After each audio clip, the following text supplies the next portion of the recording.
আজকের ভিডিওতে আমি সেই 10টা বিষয় নিয়ে কথা বলবো যেগুলো দক্ষিণ কোরিয়াতে পড়াশোনা করতে আসার আগে আপনার জেনে নেওয়া উচিত। হাই এভরিওয়ান, আমি সামিউল সামি। বিগত 1 বছর ধরে দক্ষিণ কোরিয়াতে পড়াশোনা করছি এবং 1 বছরের অভিজ্ঞতা থেকে 10টি বিষয় নিয়ে আমি আজকের এই ভিডিওতে কথা বলবো। সো বেশি কথা না বাড়িয়ে শুরু করা যাক। সো প্রথম বিষয় হচ্ছে, কোরিয়াতে আসার আগে আপনাকে কোরিয়ান বলতে না পারলেও অন্তত পড়তে জানা উচিত। আপনি যদি প্র্যাকটিক্যালি চিন্তা করেন, আপনি কোরিয়াতে স্টুডেন্ট হিসেবে আসছেন এবং আপনি অড জবের জন্য একটি কিচেনে জব করছেন এবং কিচেনে আপনাকে যখন কাজ করতে হবে তখন কিন্তু অবশ্যই যে মেনুর লিস্টটা আসবে, যেটা আপনাকে রান্না করতে হবে কিংবা প্রিপেয়ার করে দিতে হবে যে হ্যাঁ এই জিনিসটা আমার বানাইতে হবে। সো আপনার কিন্তু এই টিকিটে কোরিয়ান লেখা থাকবে। সো আপনার এই জিনিসটা পড়তে জানা উচিত, এন্ড এটা অনেক হেল্পফুল। দ্বিতীয় বিষয় হচ্ছে পাংচুয়ালিটি।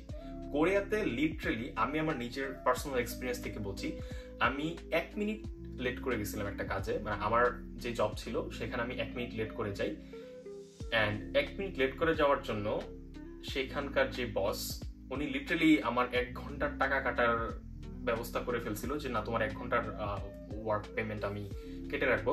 বাট যদিও পরবর্তীতে সে কাটা নেই, কিন্তু সে ওই 1 মিনিটের জন্য আমাকে অনেক কথা শোনাইছে। So you have to be very punctual in Korea. তৃতীয় বিষয় হচ্ছে রুলস অ্যান্ড রেগুলেশন মেনে চলা।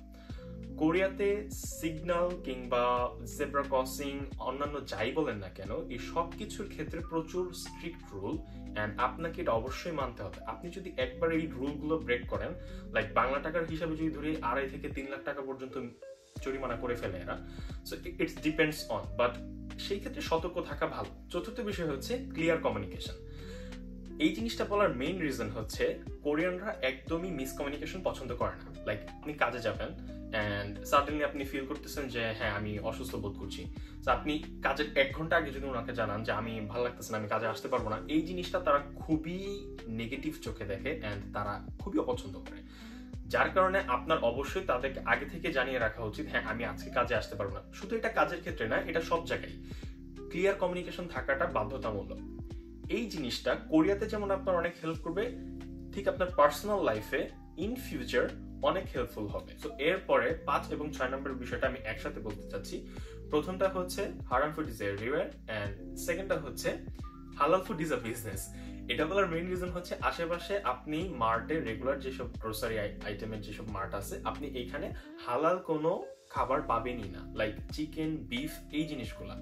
অ্যান্ড সেম জিনিসটাই আপনি যখন হালাল ওয়েতে কিনতে যাবেন অন্য একটা হালাল মার্টের থ্রুতে, সেইখানে অ্যাকচুয়ালি এই হালাল খাবারটা অনেক দাম। তবে হ্যাঁ, সব জায়গায় সেম না, কিছু কিছু হালাল মার্ট আছে যারা কিনা অ্যাকচুয়ালি ওভার প্রাইস রাখবে। সো আপনি নিজে এটা ফিল করতে পারবেন যে উনি হালাল ফুড সেল করার নামে উনি কাইন্ড অফ একটা বিজনেস রান করাই দিচ্ছে, যেটা কিনা অন্যান্য বিজনেসের তুলনায় কম্পারেটিভলি একটু দাম বেশি। বাট এখানে কোরিয়ার মধ্যে অনেক জায়গা আছে যেখানে কিনা স্বল্প দামে আপনি হালাল ফুডগুলো পেয়ে যাবেন। সো এটা নিয়ে কোনো টেনশন করার কারণ নেই। ওয়েল, ভিডিওটা এডিট করতে যে আমি খেয়াল করছি, আমি 7 নাম্বার বিষয়টা বলতে ভুলে গেছি। সেই বিষয়টা হচ্ছে life is not a K drama.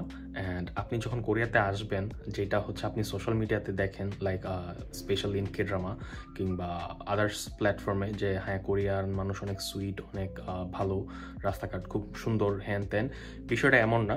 ব্যাপারটা হচ্ছে, বিশেষ করে যারা বয়স্ক কোরিয়ান আছে, এরা অ্যাকচুয়ালি প্রচুর পরিমাণ রুড অ্যান্ড রেসিস্ট। আমি বলতেছি না সবাই, but most of them are racist, and এটা আমি নিজে ফেস করছি।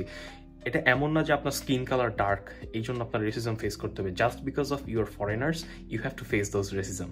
সো আপনার মেন্টালি প্রিপেয়ার থাকা উচিত যে কোরিয়াতে গেলে আমার এই জিনিসগুলো ফেস করা লাগবে। 8 নম্বর বিষয়টা হচ্ছে, managing tuition fee is not impossible thing, but it's really hard. So আপনার যেটা করতে হবে, আসলে কোরিয়ান জব কালচারটা একটু অন্যরকম, এরা প্রচুর হার্ড ওয়ার্ক করে, অ্যান্ড আপনাকে এইটার সাথে তাল মিলায় চলতে গেলে একটু কষ্ট করা লাগবে প্রথম দিকে, বাট পরবর্তীতে আপনি ইউজ টু হয়ে যাবেন। সো আপনার টিউশন ফি ম্যানেজের ক্ষেত্রে দেখা যাবে যে যদি আপনি স্কলারশিপ ঠিক রাখতে পারেন এবং সপ্তাহে যদি আপনার কাজ করার ইচ্ছা থাকে, সপ্তাহে যদি আপনি 3 দিন করেও জব করেন, আপনার এখানে যত লিভিং কস্ট আছে এগুলো কমপ্লিট করে দেন আপনি চাইলে আপনার জন্য টিউশন ফির জন্য টাকা জমাতে পারবেন। বাট অন দ্যাট কেস আপনাকে হার্ডওয়ার্ক করতে হবে, আপনার মেন্টালিটি রাখতে হবে হ্যাঁ আমি হার্ডওয়ার্ক করতে আসছি, আমি পড়াশোনা করতে আসছি, সো আমার দুইটাই মেনটেন করতে হবে। তো 9 নম্বর বিষয়টা হচ্ছে, ইউনিভার্সিটির প্রতি বেশি এক্সপেকটেশন না রাখা।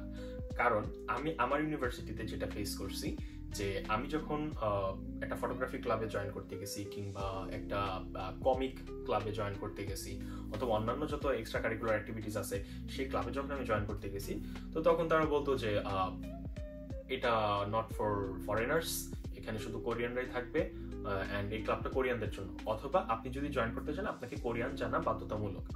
তো এই জিনিসটা যখন আমি আমার অন্যান্য ফ্রেন্ডদেরও জিজ্ঞেস করছি যারা কিনা অ্যাকচুয়ালি অন্য ইউনিভার্সিটিতে পড়তেছে কোরিয়াতে, তো তারাও আসলে সেম প্রবলেমটাই ফেস করছে। সো আমি এই ক্ষেত্রে বলবো এন্ড অফ দ্য ডে আপনি ফরেনার্স অ্যান্ড আপনার পড়াশোনা হচ্ছে ইংলিশ ট্র্যাকে, কোরিয়ান ট্র্যাকে না।